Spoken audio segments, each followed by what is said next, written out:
Welcome to the deep dive. Today we're digging into a fascinating set of sources about one of Agatha Christie's twistiest plots.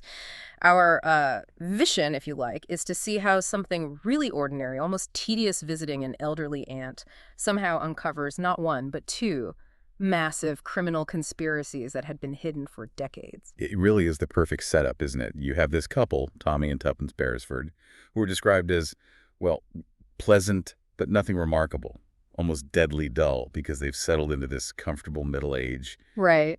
And that very dullness, that respectability, it acts like a kind of camouflage. It's what lets both a modern crime ring and a really disturbed killer operate completely under the radar for such a long time. And it all kicks off with something so many people can relate to.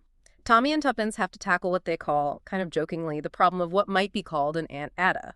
Which basically means finding a nursing home, Sunny Ridge in this case, for Miss Fanshawe, who is, let's face it, extremely difficult. Tommy calls her a tartar. Yeah, I remember that description. She's described as a notable troublemaker, full of ribald mirth, and just deliberately rude. She even makes fun of Tuppence's name, Prudence, calling it ridiculous. It's just this tedious family duty they have to get through. Exactly. Boring but necessary. But then, right there in that mundane setting, the first really unsettling clue pops up. Tuppence is waiting around and gets talking to Mrs. Lancaster, another resident. She seems, sweet but quite confused, sort of prone to fancies, as they might put it. And that's key, that institutional expectation. People working in places like that, even family members, they're sort of trained to dismiss confused remarks as, well, just confusion, harmless rambling. But Mrs. Lancaster says some things that are just too specific. She asks Tuppence, is it poisoned today? About her milk. Wow. Then she asks, excuse me, was it your poor child? And she mentions something hidden behind the fireplace. Right, and at a very specific time, 10 past 11. Exactly. It's too precise to be random. But the matron, Miss Packard, she immediately smooths it over, calls her a borderline case, says it's just her imagination. And if she hadn't done that, if they hadn't dismissed it so quickly, well, the whole thing might have ended there. It really shows how that acceptance of confusion, maybe even a bit of institutional neglect, can provide the perfect cover. Definitely. The real danger gets hidden behind that label of senility or dementia. So that initial clue gets brushed aside, but things change, don't they? The real investigation only ignites after Aunt Ada dies peacefully. Tommy and Tuppence go back to Sunny Ridge to sort things out. And Mrs. Lancaster is gone. Vanished. Just like that. And the official story is neat. Plausible, even. Oh, completely airtight, or designed to seem that way. Miss Packard explains that a relative, this Mrs. Johnson, suddenly turned up from Africa and took her away. And Mrs. Lancaster was supposedly quite tearful about leaving, which adds that touch of, sweet finality. Case closed. But Tuppence, she has this feeling, this hunch. It just doesn't sit right. And this is where the cover-up starts to fray, really in two places. Both rely on that idea of institutional invisibility, people or things that are easy to overlook or lose track of. Okay, so what's the first point of failure? The human element. This Mrs. Gianni. She and her husband are immediately impossible to trace. Tommy writes to the hotel they supposedly stayed at, the Cleveland Hotel. Letter comes back stamped, not known at this address. They try the solicitor, a Mr. Eccles, who apparently handled things for Mrs. Johnson. He must have details, surely. You'd think so, but he's vague. Only gives a bank address, which is useless, and adds that classic line about how the elderly forget very easily. Suddenly, everyone involved is respectable but completely unreachable. Convenient. And the second missing link, you said there were two. The second is physical, and maybe even more crucial. It's the painting. Tuppence insists on keeping an oil painting that Mrs. Lancaster had given to Aunt Ada. Ah, yes, the picture of the house. That's the one. A pale pink house next to a canal with a distinctive humpbacked bridge. Tuppence has this incredibly strong feeling, almost a memory, that she's seen that exact house before, years ago, from a train window. That's quite a specific memory to hold on to. It is. And it's around this time they realize Sunny Ridge might have deeper problems than just one confused old lady. Tommy talks to the home's doctor, Dr. Murray. And he has concerns. Serious ones. He confides in Tommy about several recent deaths that felt, well, unnatural, including a Mrs. Moody, who, significantly, was apparently devoted to Aunt Ada. Okay, so Mrs. Lancaster wasn't just imagining poison. It seems not. Dr. Murray even outlines these sort of profiles of killers you might find in such institutions. The greedy owner cutting corners, the malicious staff member, the so-called angel of mercy. He confirms that, yes, the fancies might actually be facts. There could be real danger there. So the institutional cover is blown, at least in their minds. Tuppence realizes they need to follow the painting, right? Leave the world of solicitors and nursing homes behind. Exactly. She decides to go find that house herself. She heads off to Market Basing and then to a village called Sutton Chancellor, looking for this house by the canal. It seems to have several names: Riverbank, Watermead, sometimes Ladymead. And is it easy to find? Not at first. She runs into these quite evasive house agents. Lovebody and Slicker, Blodgett and Burgess. Great names, aren't they? Ah, yes. Very Dickensian. And they warn her off, saying the canal house is known to be haunted. Trying to put her off the scent, maybe. But she perseveres. She does. And she gets a lucky break. Mm-hmm. She finds lodging with a local woman, Mrs. Copley, who is described perfectly as a walking wireless set for local gossip. Ah, the village grapevine. Always useful. Absolutely essential here. Mrs. Copley fills her in on all the local legends. A nun supposedly walled up in a fireplace years ago. The story of a girl named Lillian Charrington who apparently killed her baby. Okay, dark stuff. And crucially, Mrs. Copley talks about a wave of unsolved child murders that happened about 20 years back. She vaguely connects them to local figures, like a man named Amos Perry, or Sir Philip Starke, who's known locally as a quiet, kindly botanist. So Tuppence is now juggling two mysteries, really. The recent disappearance of Mrs. Lancaster and this much older, darker local history involving dead children. Precisely. And they seem to be converging on this one house. She manages to visit the canal house itself and meets the current occupants, the Perrys. Amos is described as simple-minded but physically strong, and his wife Alice has this sort of friendly witch vibe. And does she find anything there? She does, something quite significant. There's a locked, empty wing of the house. A jackdaw, one of those noisy birds, is making a racket in the chimney. Right. It leads them to investigate, and Tuppence finds some rubble in the old fireplace. And hidden in the rubble, an old, water-damaged child's rag doll. The doll? Connecting back to Mrs. Lancaster asking about a poor child and something hidden behind the fireplace. Spot on. It's the physical link. The ghost story suddenly feels very, very real. And someone must have realized she found it or was getting too close. It seems so. Shortly after finding the doll, Tuppence is in the churchyard. She's helping the local vicar, who's apparently looking for a child's grave based on a letter he received from a supposed Major Waters. That sounds a bit convenient. Doesn't it just? Yeah. While she's there, someone attacks her from behind, knocks her out cold. She wakes up in the hospital with a concussion. The attack is serious. It shows someone is desperate to keep that 20-year-old secret buried.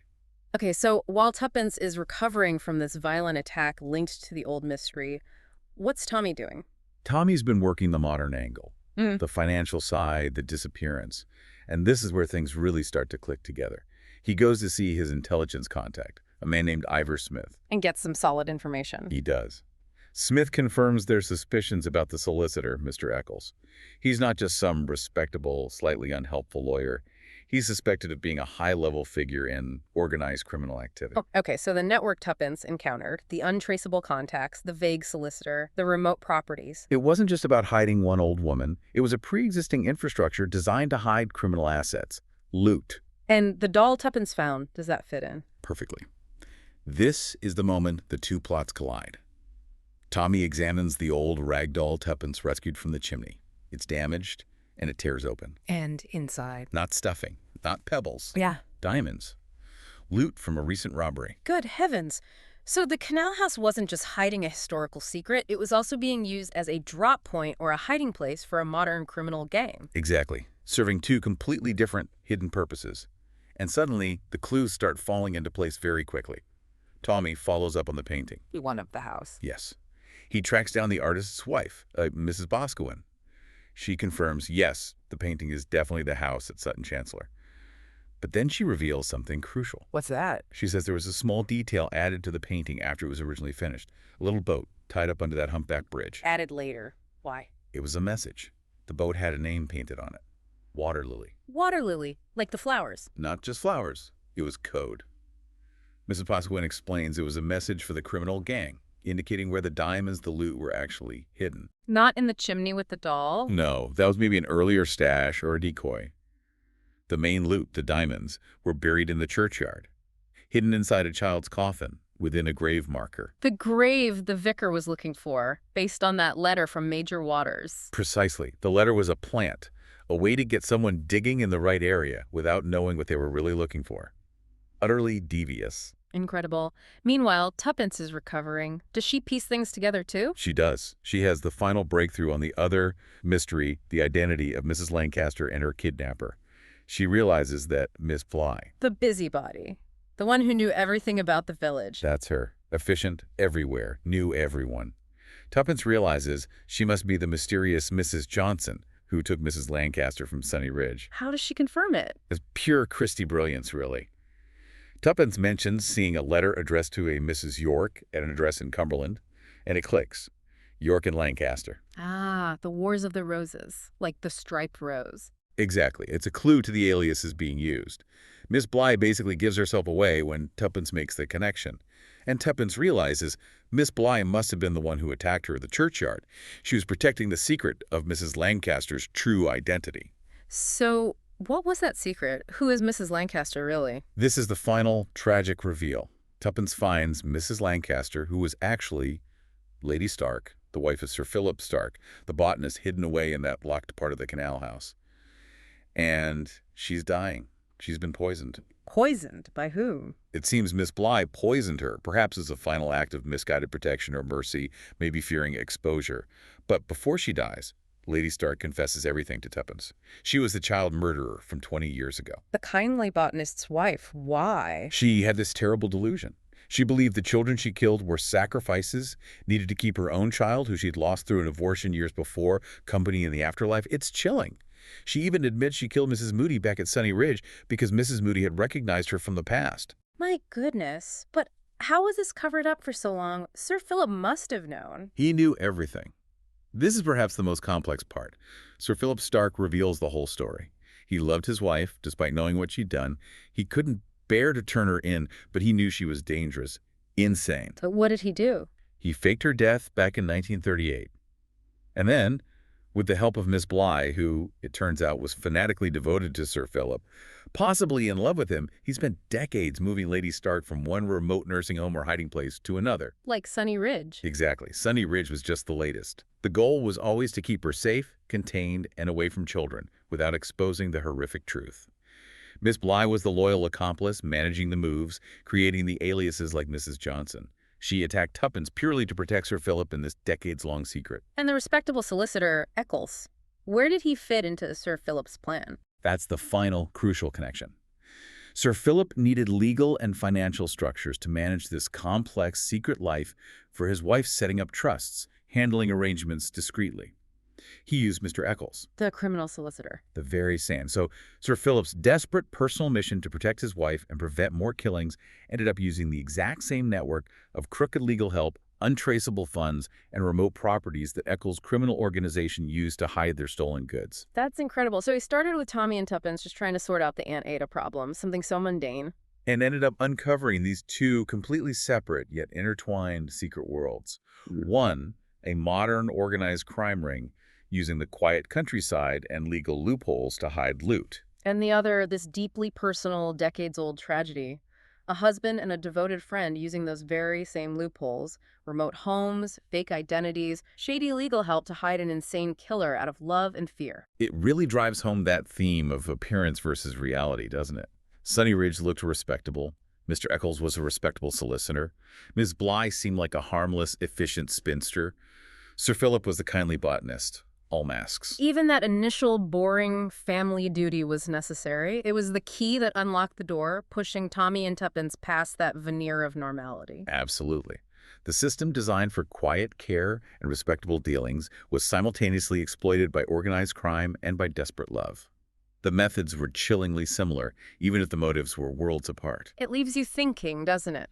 Sir Philip and Miss Bly went to such extraordinary lengths, essentially living criminal lives for decades, driven by devotion and terror, to hide a truth that probably seemed too bizarre, too melodramatic to ever be discovered. So, the final thought for you listening. In your own life, surrounded by the routine, the predictable, even the deadly bow, what important truth, maybe something complex or even terrible, might you be overlooking or dismissing? Not because there aren't clues, but simply because the reality seems too far fetched, too much like a story, to possibly be real.